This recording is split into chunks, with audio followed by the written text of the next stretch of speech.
मोक्षमार्गस्य नेतारं भेतारं कर्मभूभृतां ज्ञातारं विश्वतत्त्वानां वन्दे तद्गुणलब्धये।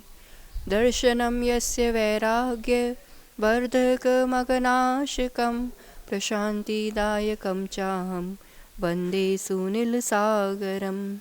जय बोलो वर्तमान शासनायक महावीर भगवान की। आचार्य शादी सागर जी महावीर कीर्ति जी महाराज की। आज जिनका समाधि दिवस है, ऐसे वात्सल्य रत्नाकर परम पूज्य आचार्य विमल सागर जी महाराज की, युगश्रेष्ठ तपस्वी सम्राट आचार्य सन्मति सागर जी महाराज की, चतुर पट्टाधीश्चर्या चक्रवर्ती एवं प्राण प्रकृत आचार्य श्री सुनील सागर जी गुरुदेव की। ऐसी भीषण सर्दी का समय और उत्तर भारत की ओर पूरे संघ का विहार चल रहा था। पहले विहार इतने आसान और इतनी व्यवस्थाएं नहीं हुआ करती थी। 30-30, 35-35 किलोमीटर चलते तब छोटी मोटी कोई जगह मिल पाती थी और विशाल संघों का विहार। तो ऐसे 30-35 किलोमीटर चल के एक छोटा सा सरकारी क्वार्टर्स का स्थान मिला, एक छोटा सा रूम था। अब पूरा संघ, मुनि संघ वहाँ कैसे रुके? तो आचार्य विमल सागर जी महाराज जी ने कहा सभी मुनिराजों के लिए, ये उनके शिष्य मुनि सन्मति सागर जी द्वारा अपने आंखों देखा प्रसंग सुना रहे हैं आपको। तो सभी मुनियों के लिए कहा कि आप सब इस कमरे में हो जाइए, मैं रात में बाहर ही उस पेड़ के नीचे वहीं पर रात्रि विश्राम करूंगा। सबको सुन के अजीब सा भी लगा, इतनी भयंकर ठंड का समय और ऐसे गुरु महाराज बाहर रहे तो कैसे चलेगा। पर गुरु से बोलने की हिम्मत किसकी बने? किसी ने कुछ नहीं बोला और सभी मुनि संघ वहाँ सेट हो गया और आचार्य महाराज बाहर जाके सामायिक में बैठ गए। अब रात को सन्मति सागर जी को चैन नहीं पड़े, इतनी ठंड है, कैसे बैठ रहे होंगे, क्या कर रहे होंगे। विमल सागर जी महाराज जी पूरी रात जाप ध्यान साधना किया करते थे। तो वहाँ पर लघु शंका के बहाने वो बाहर निकले कि मैं गुरु जी को देख के आता हूँ। और वो एक पेड़, वहाँ जो वृक्ष के नीचे बैठे थे, वहाँ पास में जाकर के देखा तो आश्चर्य, ऐसी कड़कड़ाती हुई ठंड और आचार्य विमल सागर जी के शरीर में हल्का हल्का पसीना आ रहा था। अब उस समय तो कुछ भी आहट नहीं की, वो अपने कक्ष में, उस कमरे में वापस चले गए। सोचने वाली बात है, कैसा वात्सल्य रहता है गुरुओं का, किस रूप से कि मतलब अब चाहते तो सब उस कमरे में रह जाते, पर जहाँ बड़े होते हैं ना कहीं ऐसे नहीं होता। बच्चों को एक मर्यादा रहती है, बड़े बैठे होंगे तो आप जैसी मस्ती करोगे और अकेले होंगे तो एक फ़र्क पड़ता है कि नहीं पड़ता है? पड़ता है ना। बड़ों की एक मर्यादा होती है। ऐसे ही गुरु वहाँ बैठे हैं तो कैसे पाँव पसारेंगे, कैसे सोएंगे, शिष्यों को विकल्प नहीं हो जाए, शिष्य अच्छे से आराम कर ले, क्योंकि कल और इतना चलना है। तो ये शिष्यों के प्रति ऐसा वात्सल्य कि मुझे, मेरा जो होगा कोई बात नहीं, पर उनके लिए अच्छे से व्यवस्था और आराम हो जाए। सुबह सुबह जब आचार्य वंदना हुई, उसके बाद फिर सन्मति सागर जी से रहा नहीं गया। उन्होंने हिम्मत करके पूछ ही लिया कि ऐसी ठंड में रात में मैं आपके पास आया था और आपके शरीर में तो उस समय हल्का हल्का पसीना हो रहा था, तो ऐसे कैसे मुमकिन है? ऐसा तो क्या बात है? तब विमल सागर जी गुरुदेव कहते हैं, हो सकता है क्योंकि उस समय में अग्नि धारणा ध्यान कर रहा था। ध्यान के प्रकार होते हैं। आप सागर में बैठे हैं तो ऐसा जल का ध्यान होता है, अग्नि का ध्यान होता है। तो अग्नि धारणा ध्यान, पर ये इसमें हमें सुनने में बहुत सहज लग रहा है, पर यही सोचने वाली बात है कि ध्यान की एकाग्रता कैसी होगी, स्थिरता कैसी होगी कि बाहर मौसम का ऐसा टेम्परेचर है पर भीतर उस ध्यान की ऐसी स्थिरता बनी होगी कि उसका प्रभाव उस शरीर पर भी दिख रहा है। ऐसा महान ज्ञान ध्यान जिनका था, विमल ही तनमन, विमल ही जीवन, विमल ही जिनका नाम था, ऐसा विमल, ऐसा निर्मल जीवन जिनका था। आज दिनांक से 29 दिसंबर शिखर जी की वो पावन भूमि, उस सिद्ध क्षेत्र से ऐसे इस युग के महान आचार्य ने समाधि मरण कर ऊर्ध्व गमन किया। कोसमा ग्राम में, छोटे से ग्राम में उत्तर प्रदेश में जन्मे और बिहारी लाल के वो पुत्र जिन्होंने जीवन भर विहार ही विहार किया। कहते हैं पूरे देश की कम से कम 3 बार उन्होंने पूरा भारत देश का पद विहार किया है। कटोरी बाई के वो पुत्र जिससे विमल सागर का जन्म हुआ। सुन के आश्चर्य लगता है कटोरी से सागर का जन्म, पर जैसा सुन के आश्चर्य लग रहा है, ऐसा असाधारण व्यक्तित्व था। छोटी सी उम्र में माँ का देह अवसान हो गया, फिर बुआ के यहाँ रहे और एक बचपन से ही ज्ञान अर्जन का बहुत ज़्यादा, एक छोटा सा प्रसंग है बचपन का कि छोटे से उम्र में थे, उनका नाम नेमीचंद था। नेमीचंद बालक खेल रहे थे और खेलते खेलते ऐसे ही वहाँ बैठ गए। वहाँ बहुत सारी चींटियाँ थी। तो पिता ने तुरंत कहा, क्यों बेटा, जब कुत्ता भी बैठता है ना तो ज़मीन झाड़ के बैठता है, तू ऐसे ही कैसे बैठ गया। फिर देखा तो समझ में आया कि मेरे ऐसे असावधानी के कारण कितनी छोटी छोटी जीवों का, चींटियों का घात हो गया। और तब का दिन है, उन्होंने ऐसा संकल्प किया कि जब बैठते देखते बैठते, और वो संस्कार और वो भावना आगे ऐसे बढ़ी कि हाथ में पीछी आ गई कि जब भी बैठेंगे मार्जन करके ही बैठेंगे। और जीवों के प्रति फिर ऐसा वात्सल्य और दृढ़ता, व्रतों के प्रति इतनी जबरदस्त दृढ़ता थी उनमें। बस 7-8 वर्ष या उससे भी छोटी उम्र की बात होगी, आचार्य शांति सागर जी महाराज जी के वहाँ दर्शन करने के लिए सब लोग गए होंगे। तो आचार्य श्री सभी को बुला करके जनोई पहनाते थे। जनोई क्यों पहनते पता है? अब आज के समय में तो थोड़ा सा, फिर भी अभी आचार्य भगवंत ने भी मुंगाणा में बहुत अच्छे से सभी बालकों के लिए संस्कार दिए थे।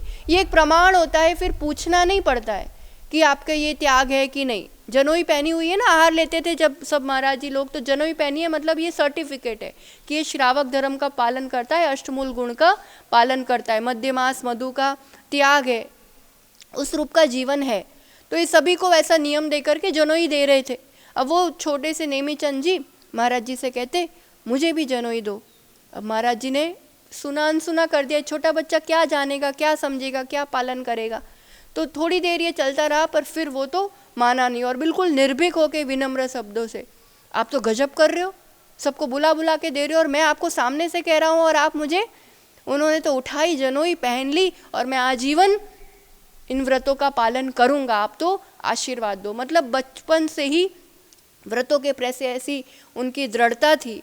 और पंडित, आज हम लोग बहुत ज़्यादा सब युवाओं को भी क्रेज़ रहता है न्यूमरोलॉजी सीखने का, ज्योतिष सीखने का, एस्ट्रोलॉजी का और सभी चीज़ों का। ये एक ऐसे महान आचार्य थे जिनको उस गृहस्थ अवस्था में सभी चीज़ों का बहुत विशेष ज्ञान था, चाहे ज्योतिष हो, चाहे अंक विद्या हो, चाहे सभी तरह का ज्ञान। और वो ऐसे पंडित जो पंडित बनने के बाद मुनि बने। बाकी पंडित बन जाते हैं ना, फिर प्राय करके दीक्षा नहीं लेते, कोई दीक्षा लेने के बाद शिक्षा लेते हैं, पर ये तो पंडित भी हुए और फिर महान आचार्य भी हुए।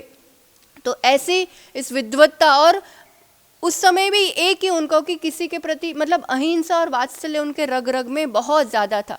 पंडित थे तो ऐसे प्रतिष्ठा कराने के लिए गए थे, और प्रतिष्ठा कराने गए तो उस गांव में सबको बहुत डर था, क्योंकि वहाँ एक वैसा डॉन टाइप लोग होते हैं ना, डाकू टाइप की, ये कुछ ना कुछ गड़बड़ करेगा ही करेगा गांव में, इतना अच्छा प्रोग्राम है। तो उन्होंने क्या किया, पंडित जी ने, वो जिनसे सबको डर था उनको ही ध्वजारोहण के लिए बुलाया, उनसे ही ध्वजारोहण करा के उनका स्वागत करा दिया। अब वो कुछ गड़बड़ करेंगे बताओ? आपको ही संभालना है, आपको सौंप दिया पूरा कार्यक्रम। अब वो कुछ गड़बड़, मतलब विरोधी को भी अपना बना लेना प्रेम से, ये उनकी एक बहुत बड़ी खूबी थी। और आचार्य महावीर कीर्ति जी के प्रथम शिष्य हुए मुनि विमल सागर जी, और जिन्होंने फिर अपनी साधना से टूंडला में आचार्य पद पाया। और आचार्य सन्मति सागर हो, आचार्य पुष्पदंत सागर जी हो, या फिर आचार्य विराग सागर जी, ये सब उनके महान चेतन तीर्थ उनके शिष्य हैं। और भक्तों की मंडली भी आज भी, अभी भी शिखर जी में आज के दिन हजारों भक्त एकत्रित हुए होंगे। वहाँ दर्शन करने भी जब अपन वंदना करने जाते हैं शिखर जी में, तो सबसे पहले गुरु मंदिर आता है आचार्य विमल सागर जी का। ऐसी जीवंत प्रतिमा है कि वहाँ आशीर्वाद लेके जाओ तो निश्चिंत हो जाते हैं कि अपनी वंदना बहुत अच्छे से हो जाएगी। और आज वो ऐसा गुरु मंदिर है जहाँ पर 365 दिन शाम को आरती और गुरु भक्ति होती ही होती है। तो आज भी इतने वर्षों बाद भी भक्तों के हृदय में विराजते हैं। कई लोग ऐसी थोड़ी एक टीका करते हैं, कौन है विमल सागर? वो तंत्र मंत्र वाले विमल सागर। यानी टीका करने से कुछ नहीं होता है। ज्ञान ऐसा, आज के काल में ऐसा ज्ञान होना, ज्ञान का शोभशम कब अच्छा होता है? जब कषायों की मंदता होती है, जब इतनी निर्मलता होती है, तब ऐसा ज्ञान विकसित होता है। मतलब वो कितना दया करुणा और कैसी उनकी निर्मलता रही होगी। सिर्फ तो मतलब टीका या निंदा करने से अपना ही नुकसान होता है। इतने महान आचार्यों के लिए कभी कुछ बोलना, कहते हैं कि वो तैरते तैरते भी डूब गए, वो तैरते तैरते भी डूब गए जिनको खुद पर गुमान था। और वो डूबते डूबते भी तैर गए, जिन पर गुरु मेहरबान था। गुमान करने से अभिमान दूसरों की निंदा करवाता है, और जिन पे गुरु मेहरबान हो जाते हैं वो डूबते डूबते भी, आपका तो अनुभव है ना, गुरु की कृपा जहाँ होती है वो जीव जाकर के भी वापस लौट सकता है। तो ऐसे गुरु के प्रति श्रद्धा ही उपाय है, और श्रद्धा समर्पण में कमी नहीं करना। आचार्य विमल सागर जी वात्सल्य रत्नाकर कहलाते थे, पर वैसा वात्सल्य था, कोई छोटा मुनि भी उनके सामने आ जाए ना तो वो अगवानी करने के लिए जाते थे। उनका शिष्य भी आ जाए, प्रसंग आचार्य पुष्पवंत सागर, विराग सागर, जब वो होता है ना ऐसे प्रभावना के लिए जाते हैं, फिर गुरु से मिलन होता है, गुरु से मिलन होगा तो शिष्य ही तो गुरु के पास जाएगा, गुरु थोड़ी लेने जाएंगे, गुरु तो बड़े कहलाते, पर वो आगे होकर के अगवानी करने जाते थे। क्यों? कोई भी कुछ भी बात है, जिनलिंग है, वेश तो मुनि का है, वेश तो जिनेंद्र भगवान का है, उसका सम्मान करना मेरा कर्तव्य। आजकल छोटे बड़े की खूब लड़ाई चलती है, मैं बड़ा तो मेरा ऐसा करना, तो मैं खड़ा क्यों हूँ, तो मैं नमोस्तु क्यों करूँ, वो पूरा बाकायदा नमोस्तु। आज शिष्य भी होता है पर मुनि है तो ऐसे पीछे उठा करके उनका सम्मान किया जाता है। ये परंपरा रही है और गुरुओं से यही सीखा है, और इसी भावना को लेकर के आचार्य भगवान भी अभी पारसोला आचार्य वर्धमान सागर जी के दर्शन करने के लिए पहुँचे। गुरुओं से सीखा है, अपन तो वो कर्तव्य अपना निभाते हैं। और आचार्य विमल सागर जी ने कहा था, उनका अंतिम संदेश था कि आचार्य शांति सागर जी और आचार्य आदि सागर जी, ये दोनों महान परंपराएं हैं, और दोनों के प्रति सम्मान रखते हुए, सेवा भक्ति करते हुए, क्योंकि दोनों परंपराओं का सम्मान करो, सेवा करो, कोई प्रकार का भेदभाव नहीं करो। तो ऐसे आचार्य विमल सागर जी ने खुद अपने जीवन में वात्सल्य जिया, सबका कल्याण किया, और हम सबका भी ऐसा कल्याण करे। अनेकों प्रसंग है, कई बार सुना भी चुके हैं। शिखर जी की बात है, शिखर जी में उनका अंतिम समय भी खतरे में है, और जैनियों को जागने की ज़रूरत है, उन गुरुओं का स्मरण करने की ज़रूरत है। थोड़ा सा अगर चूक हो गई तो इतना बड़ा शाश्वत सिद्ध क्षेत्र अपने हाथों से जा सकता है। इसलिए आचार्य विमल सागर जी के चरणों में भी यही विनती कि वो जहाँ पर भी है क्षेत्रों की, तीर्थों की रक्षा के लिए हम सबको शक्ति दे। और उनका जो सूत्र है, पूरा जैन समाज एक सूत्र में बट करके अगर एक हो जाए और एक आवाज़ लगे तो दुनिया की कोई ताकत फिर जैनियों को डिगा नहीं सकती है। ऐसे गुरुओं के प्रति पूर्ण विनयाञ्जलि, श्रद्धांजलि, कैसे विमलता, ऐसी निर्मलता हमारे जीवन में भी आए, गुरुओं का उपकारों का स्मरण रहे, और उनके बताए मार्ग पर उसी वात्सल्य के साथ हम सब चल सके, हम सबका मोक्ष मार्ग प्रशस्त हो, आपकी तरह दृढ़ता से हम उस अहिंसा आदि व्रतों का पालन कर सके। इसी मंगल भावना के साथ आज के समाधि दिवस पर हम सभी गुरु चरणों में यही प्रार्थना करते हैं कि हम सबका भी समाधि मरण हो। जन्म तो लेटे लेटे होता है, किसी का भी हो, चाहे विमल सागर का भी हुआ तो जन्म तो लेटे लेटे ही होता है, पर लेटे लेटे मरण ना हो, बैठे बैठे उनकी तरह उस दृढ़ता और उस वीरता के साथ, प्रभु के स्मरण के साथ, नमोकार मंत्र के जाप के साथ इस देह का विसर्जन हो, हम सबका भी उत्तम समाधि मरण हो। इसी मंगल भावना के साथ जय बोलो आचार्य विमल सागर जी महाराज की, आचार्य सुनील सागर जी गुरुदेव की।